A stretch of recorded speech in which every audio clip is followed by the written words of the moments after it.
Glória a Deus. A paz do Senhor, os irmãos, amém? Glória a Deus. Está iniciando o nosso momento de pregação. Obrigado, Jorge. Nosso momento da palavra.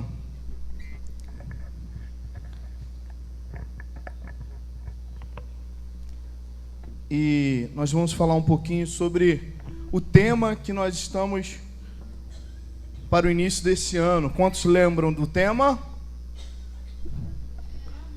Qual é o tema?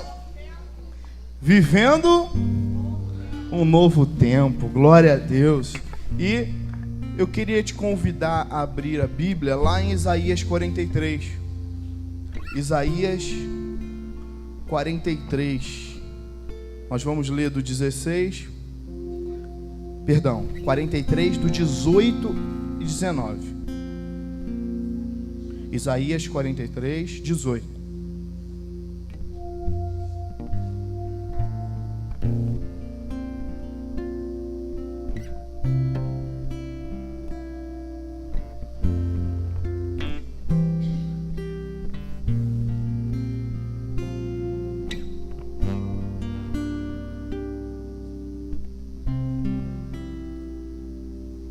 E diz assim: não vos lembrei das coisas passadas, nem considereis as antigas.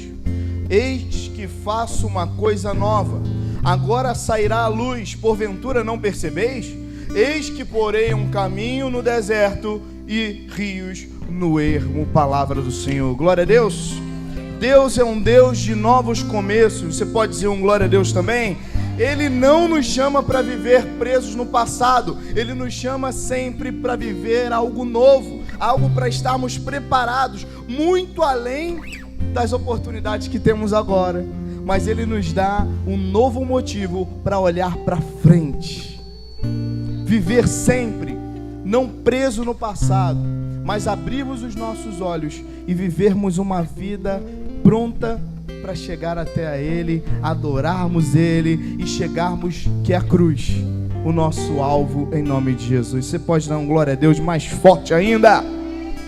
Por isso, o louvor que nós vamos cantar antes da pregação, ele vai dizer: e a vida que eu vou viver agora é para um motivo bem maior que o meu. No começo ele vai falar: quando eu te conheci, Jesus, o meu caminho brilhou. Agora a minha vida não é mais a mesma. Eu acredito na palavra, eu acredito no poder do teu sangue que me libertou da morte para a vida. Talvez a gente não perceba isso visivelmente, mas o Senhor, Ele resgata a nossa vida que estava destinada direto para o império das trevas.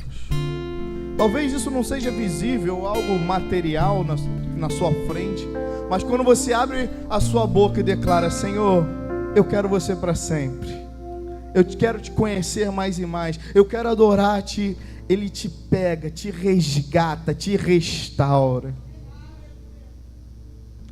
E Ele nos chama para viver algo novo, algo melhor, e eu quero ser chamado para viver esse algo novo, porque a vida que eu vou viver agora é para um motivo bem maior que o meu.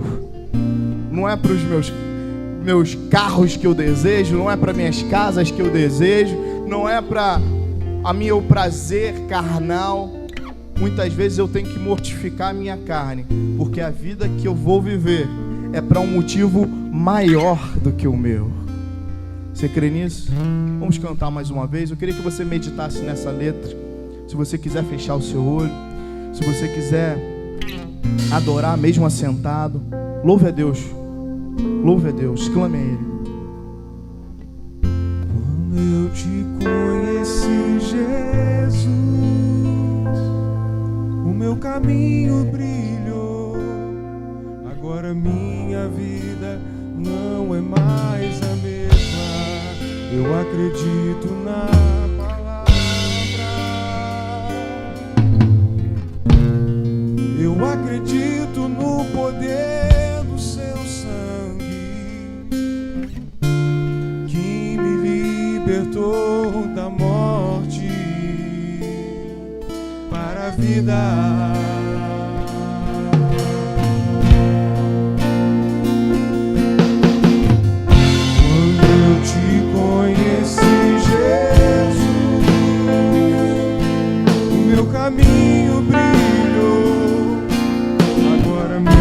minha vida não é Quantos têm a vida mais transformada por esse Cristo? Eu acredito Só tua palavra. Eu acredito no poder do seu sangue que me libertou da morte. Declare isso. Para a vida Ele nos resgatou. Oh! e a vida que eu vou viver agora é pra um motivo bem maior que o poder do amor, Senhor, o poder do amor da ressurreição e aquela velha cruz está vazia agora. E a vida que eu vou viver agora é pra um motivo bem maior do poder do amor da ressurreição e aquela velha cruz está vazia agora. Glória a Deus. Senhor, o Senhor é um Deus de novos começos. O Senhor é um Deus que não nos abandona, não nos chama para viver preso no passado, mas nós somos chamados para ser transformados e vivermos, Senhor, a uma direção que o Senhor tem preparado para nós. Por isso, em nome de Jesus, nós te agradecemos, Senhor, pelo teu sacrifício e por uma cruz que está vazia, em nome de Jesus. Aleluia, aleluia. E a vida que eu vou agora é pra um motivo bem maior que aleluia. o poder do amor da ressurreição e aquela velha cruz está vazia agora. Aleluia. Glória a Deus. Aleluia, Senhor. Nós te damos graças em nome de Jesus. Amém e amém. Obrigado, pastor Rodrigo, Ministério de Louvor. Aleluia. Queridos, nós vamos estudar um pouco esse texto de Isaías e perceber que muitas vezes, para deixar as coisas para trás, temos alguns desafios e alguns passos. Para olhar para o novo e pararmos de olharmos para trás, temos passos e desafios. Eu não sei se você já passou por uma situação dessa, ou já ouviu alguém falar isso, né? Olha, tem um desafio novo, algo legal para a gente, algo que vai acontecer agora maravilhoso. Aí alguém chega para você e fala: mas isso aí já aconteceu, já não deu certo, não. Já aconteceu isso?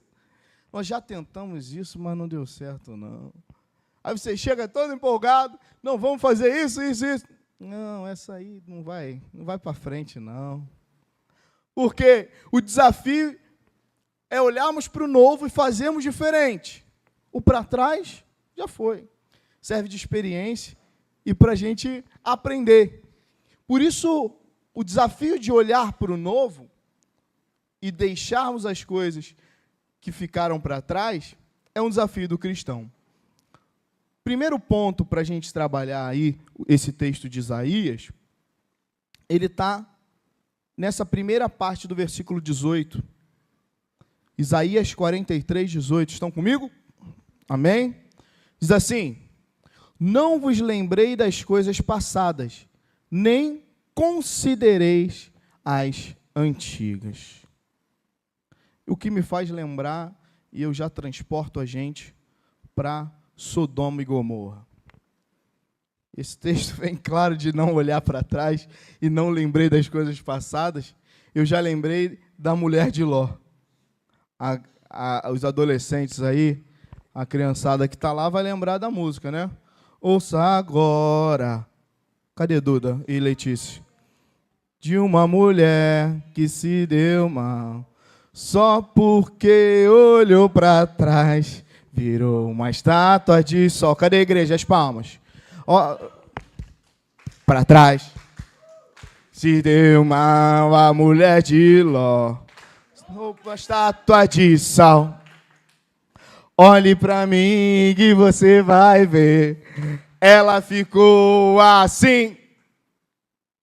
Assim. Arrebentaram, hein? Mandou bem, mandou bem. Marcelão parou ali na palmada. Ou seja, a história da mulher de Ló é uma história de alguém que olhou para trás.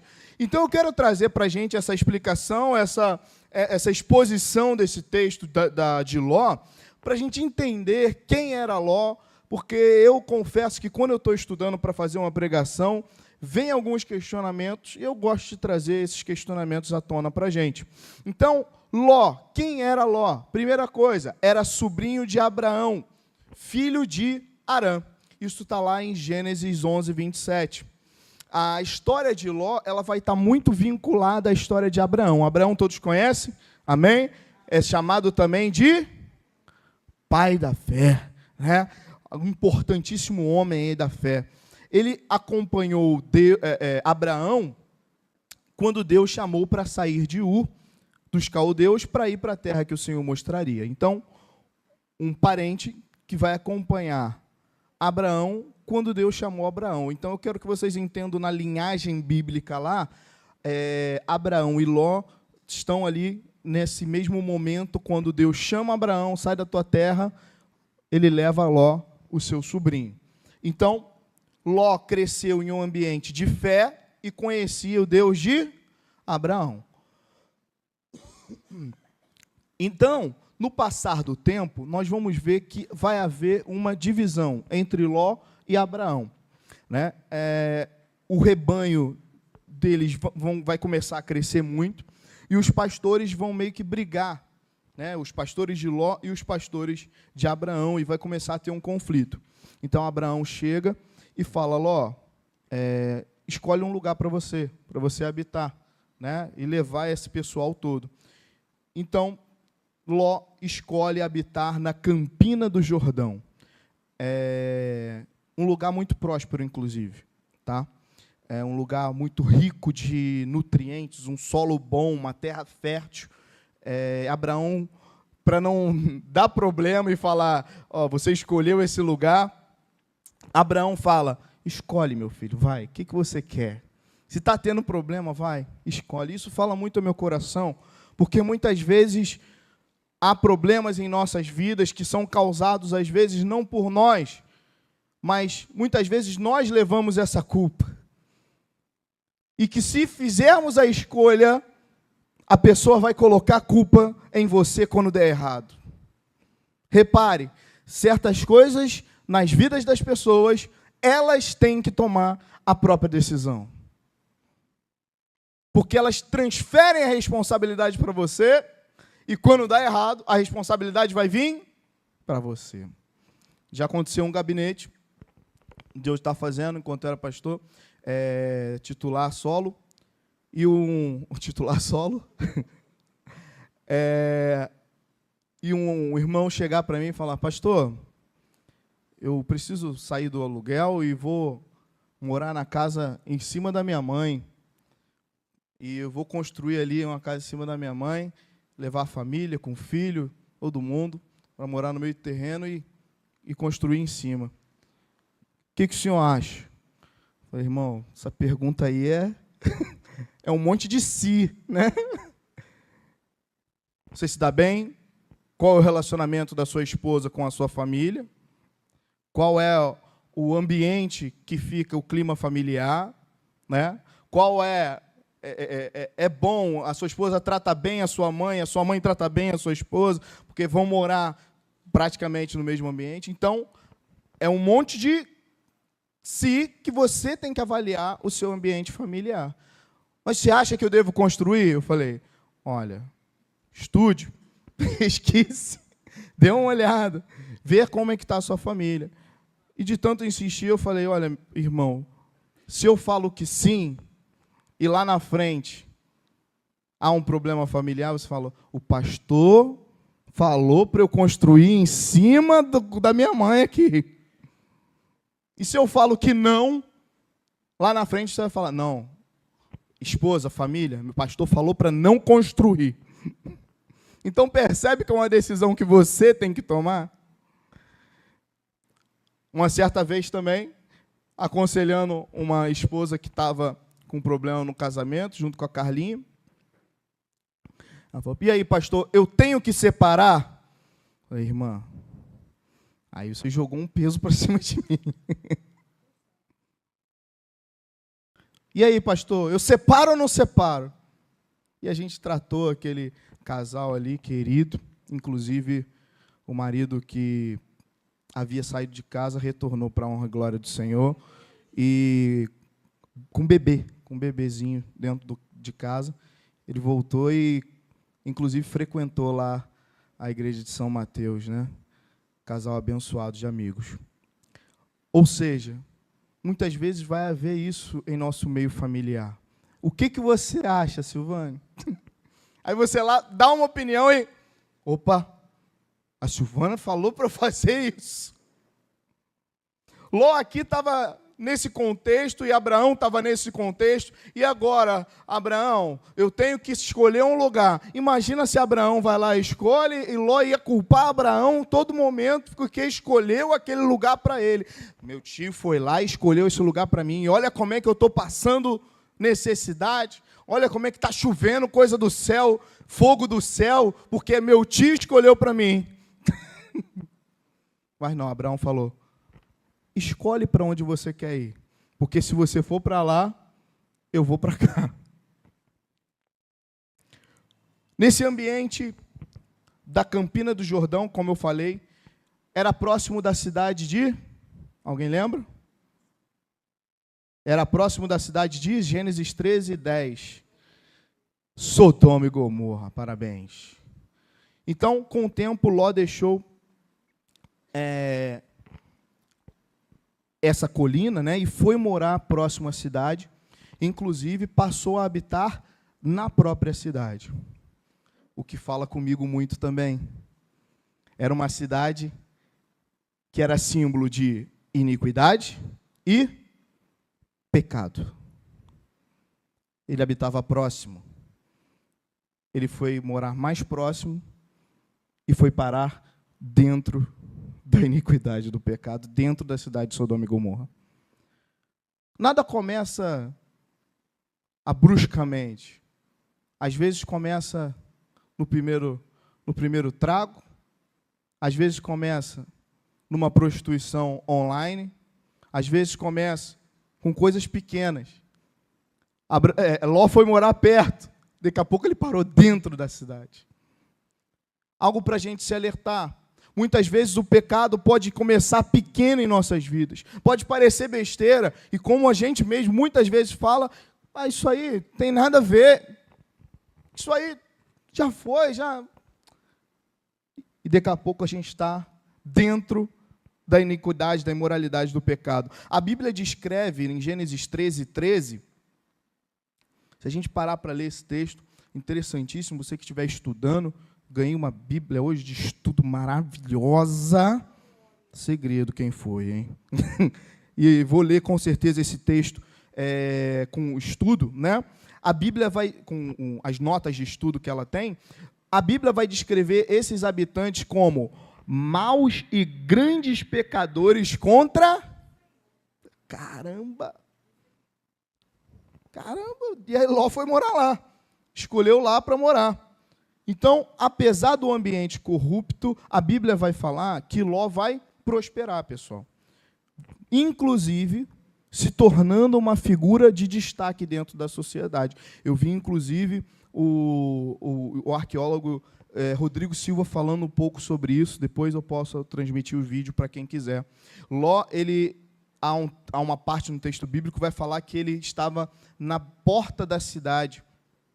né? E havia um lugar na época, que a porta da cidade era onde os importantes da cidade debatiam as questões políticas. Então, Ló não só foi morar perto, Ló foi morar dentro, e não só isso, ele foi, provavelmente, um homem importante em Sodoma e Gomorra. Era perto. Foi morar mais perto. E, de repente, estava dentro, e, inclusive, participando da liderança daquele local. Queria que você entendesse tudo isso. Então, indica a liderança. Outra coisa, Ló sabia que Sodoma era uma sociedade perversa, mas mesmo assim permaneceu lá, talvez por seus negócios. Quando chega a hora de destruir Sodoma e Gomorra, Deus envia seus anjos para alertar Jó. Pela oração de Abraão, eu falei Jó? Desculpa, Ló. Pela oração de Abraão, Deus fala para Abraão que ia fulminar Sodoma e Gomorra. A oração de Abraão fala: Deus, espera aí que tem alguém morando lá.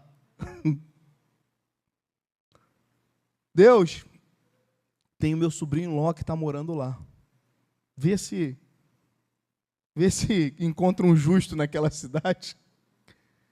Deus encontra Jó, envia os anjos, falei Jó de novo, envia os anjos para a casa de Ló, os anjos chegam na casa de Ló, os habitantes daquela cidade viam que os moradores daquela casa, tinha gente nova ali, quando olham aquela gente nova, falam assim: Ló, estou vendo que tem gente nova aí, a gente quer conhecer eles.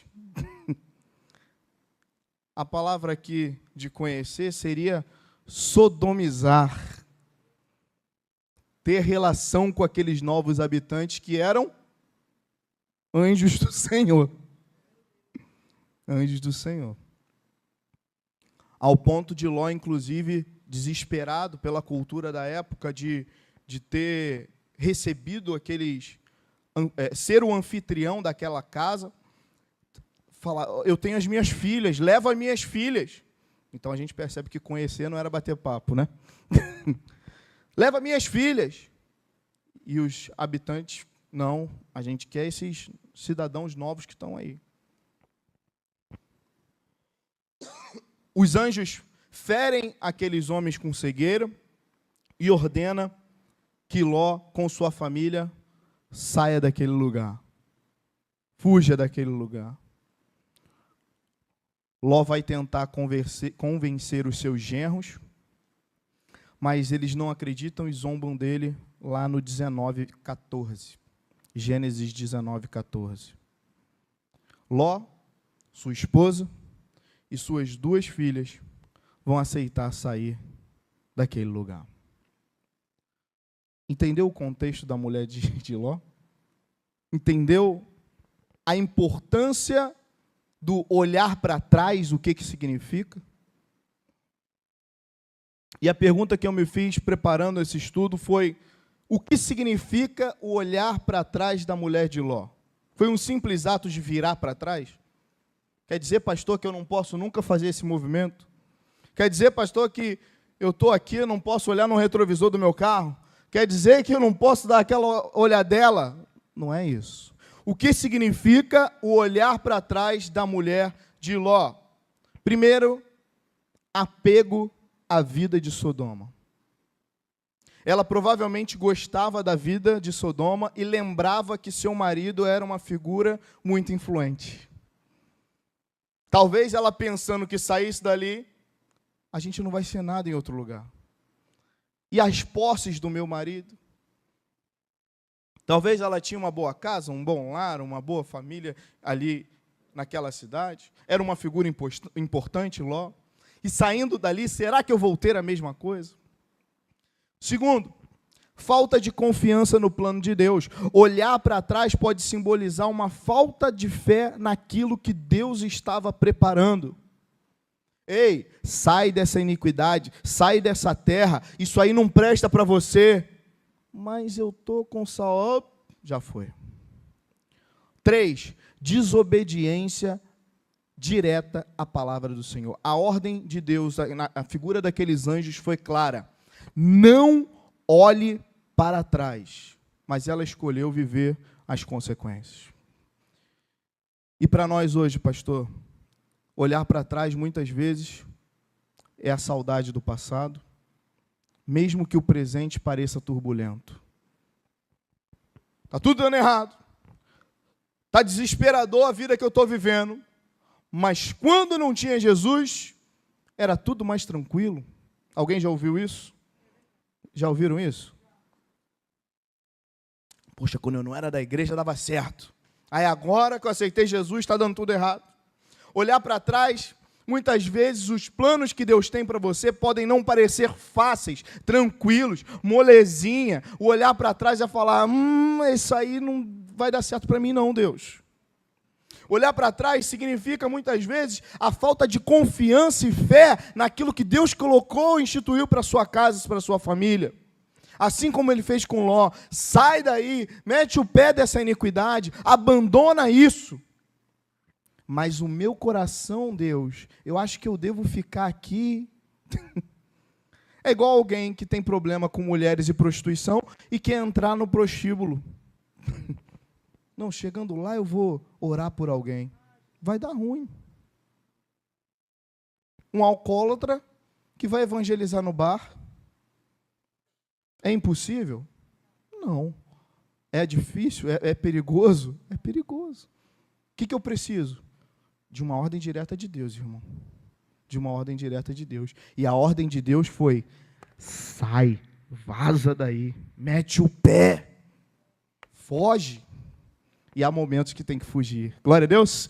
Tem momentos que tem que fugir ou não tem momentos que tem que fugir? Eu posso dar vários exemplos para você, mas um dos exemplos mais interessantes que eu tenho de fuga acertou, José. José estava lá, cuidando, passando um pano, tranquilo. De repente, a esposa de Potifar, bonitona. Imagina a cena. Tu imagina também, Ana? Os esposos de Potifar, Josézinho, José, sai para lá. José, meu esposo não está aqui. José fez o quê? Sai em nome de Jesus. Enfrentou, veio. Não, eu te ordeno. Pomba gira. O que José fez? Meteu o pé. Fugiu, cara. Ao ponto de largar, muitas vezes, a sua própria veste, sua túnica na mão. Olha aqui, ó. Ele estava tentando me cantar aqui, tanto que eu tenho a prova, né? Muitas vezes nós temos que fugir, não dá. Isso aqui é feito de carne e osso. Não dá. A nossa natureza humana é uma natureza que a Bíblia própria fala que é pecaminosa. A nossa própria natureza, ela nos chama para o pecado. E algo que eu preciso entender é que, muitas vezes, eu vou ter que fugir, eu vou ter que sair fora. O ambiente não está legal, eu tenho que me afastar. Pessoas que eu estou andando, que estão me levando para o buraco, Deus abençoe, um beijo grande. Não vai dar para mim. Quantas e quantas vezes, o pastor Lucas até conta isso, né, em uma das suas pregações, e eu também tenho testemunho disso, de, Tiago, vamos lá com a gente, não sei onde. Pô, cara, obrigado, nós não vou não, deixa para a próxima. Pastor Lucas, né, chamado de Moisés, né, o pastor Lucas, o apelido dele na escola, que era pastorzinho, era zoado por ser crente. Tem um amigo meu que, infelizmente, parou, inclusive, de falar comigo, porque os eventos dele eram no domingo. E eu falava, poxa, meu amigo, não vou poder ir, mas a gente pode marcar. Era sempre no domingo, aniversário no domingo, coisa no domingo. Cara, domingo não dá, não tem como. Meu domingo é para a igreja, para Cristo, para Deus. Até o ponto que ele parou. Inclusive, saiu do grupo onde tinha uns amigos. Às vezes a gente tem que tomar uma decisão como cristão. Porque se a gente ficar no nada a ver, no vamos que vamos, no vai que vai, daqui a pouco a gente está sentado e cometendo os mesmos pecados que a gente condenava lá atrás. Daqui a pouco a gente está sentado fazendo as mesmas coisas que nós condenávamos quando olhávamos de fora. E quando se está dentro da cidade de Sodoma, parece tudo normal. E quando se está dentro da cidade de Sodoma e Gomorra, parece tudo tranquilo e eu consigo viver, inclusive sendo uma liderança dentro daquele lugar. Mas é quando Deus chama a gente para sair, a gente tem que sair, fugir daquele lugar em nome de Jesus. Quando Deus te chama para mais perto dele, a gente tem que abandonar tudo que está ao nosso redor e ir para próximo do Deus Todo-Poderoso. Porque a mulher, Ló, suas filhas, foram chamados para viver um novo tempo. E para viver um novo tempo, temos que abandonar e não olharmos para trás. O olhar para trás é a saudade do pecado. Ela viu Sodoma com uma segurança, mas Deus quis levá-los para um algo novo e maravilhoso.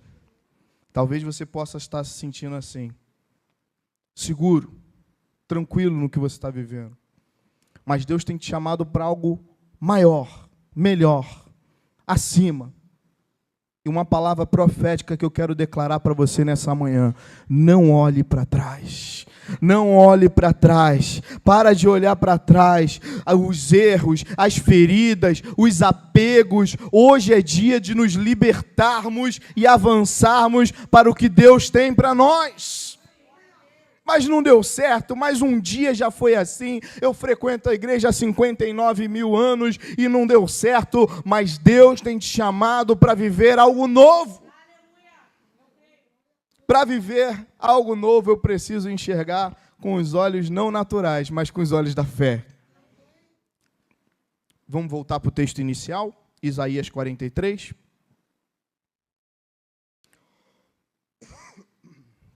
Isaías 43,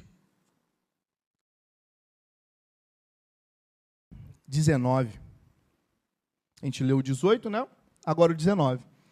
Eis que faço coisa que está saindo a luz. E por último aí, né? Depois do ponto. Porventura... Desculpa, é que minha tradução está. Porventura não percebeis? Ali também. Porventura não percebeis? Está certo. Vamos até aí. Vou chegar lá. Exemplo bíblico de não perceber. Alguém tem um? Alguém lembra de um? Pastor Rodrigo acertou o José. Vamos ver se alguém lembra de um versículo ou uma história bíblica de alguém que não percebeu, que não estava com o olho atento. Caminho de... Boa, Yasmin! Yasmin e Pedro, acertou. Caminho de Emaús, pessoal. Alguém lembra a história? Discípulos no caminho de Emaús, estavam voltando. Andaram e não reconheceram Jesus. Aonde que está isso, pessoal? Lá em Lucas 24, 13. Lucas 24, 13. A história vai contar que os discípulos estavam tristes, sem perceber o Jesus que estava caminhando com eles, como a jornalista disse aí, e meu avô Paulo. Seus olhos estavam fixos na dor da crucificação, na frustração dos seus planos, e por isso não reconheceram. Vamos ler junto aí, todo mundo? Muito tempo que a igreja não lê junto, né? Lucas 24, 13.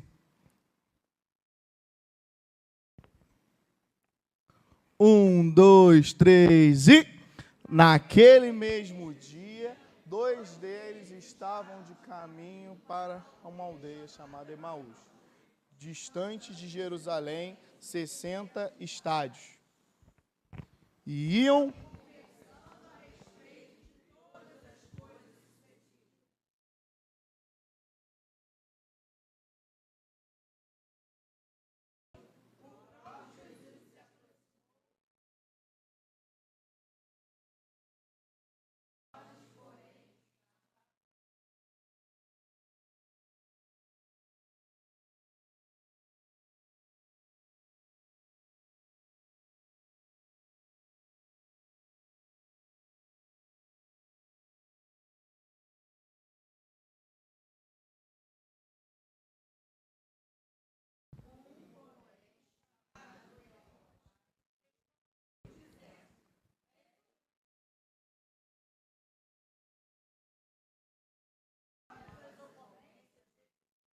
Que ocorrências eram essas dos últimos dias? Alguém lembra? Prisão, morte de Jesus. Ou seja, essa frase vai nos falar muito sobre esse texto. Essa frase, ela vai estar carregada aqui de frustração. Frustração dos planos deles mesmos. Queria pensar esse texto aí para a gente, estudar sobre ele. Havia esses homens, saíram de Jerusalém, estavam cheios de esperança que veria um Messias para ser o libertador. E de repente o libertador morre. E de repente a esperança de libertar o povo de Israel é colocada numa tumba, numa morte. Queridos, a Bíblia vai falar que eles não reconheceram Jesus. E algo importante para a gente pensar esse texto aí e falarmos um pouco sobre isso é: quantas e quantas vezes, em meio às frustrações, em meio aos desafios da nossa vida, somos impedidos de ver de verdade a face de Jesus. Na minha dor, no meu problema, na minha frustração, eu coloco algo turvo na minha mente e eu falo, é o meu problema, é a minha dor. Já ouviu alguém falar assim? Ô Marcelo, já ouviu? É a minha doença, a minha diabetes, a minha hipertensão, tomando posse daquilo. Esse filho é um desgraçado, não presta, é um burro mesmo. Essa minha família não presta.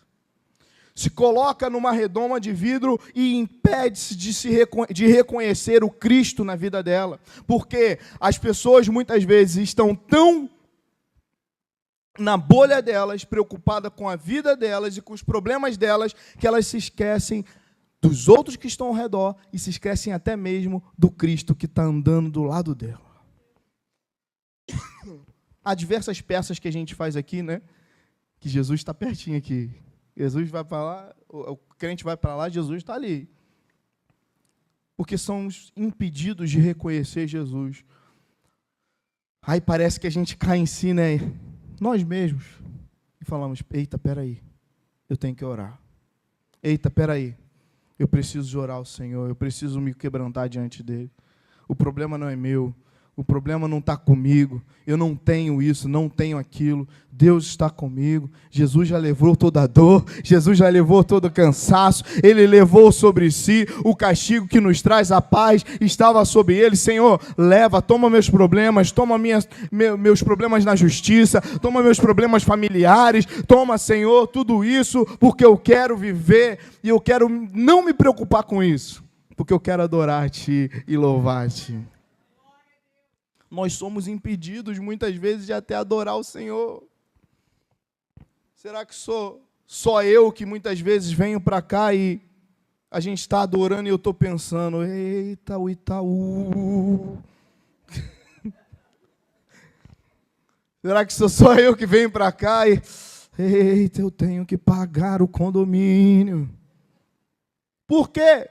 Os problemas tomam a nossa mente e nos impedem de ver o Cristo assim como está acontecendo aqui, pessoal. Ei, tu não soube, não? Jesus morreu, rapaz. Jerusalém está uma zona, está uma bagunça lá. E o filme Ressurreição, talvez, mostra um pouco da procura. Esse filme é sensacional. Ele mostra a procura do corpo de Jesus que tinha sumido. Só que a gente sabe que não sumiu, Jesus ressuscitou. Quem quiser ver esse filme, depois confere aí, pastor Rodrigo, se é Ressurreição mesmo, por favor. É um filme que é o Império Romano procurando o corpo de Jesus. Está uma zona a cidade, está uma bagunça. Revolta contra o Império Romano. O corpo do Messias, do libertador, sumiu. Quem é que roubou o corpo? Ressurreição? Pessoal, assistam esse filme, muito bom, muito bom. Filmaço. Ressurreição. Tem no Netflix. E na Amazon Prime Video. Por que eles não reconheceram Jesus, pessoal? Primeira coisa, foi um propósito divino, né? Segundo, expectativa errada. Eles estavam esperando um Messias que iria libertar com espada, com lança. Terceiro, tristeza e desânimo, ou seja, estavam tristes, estavam em luto, e não conseguiam reconhecer Jesus.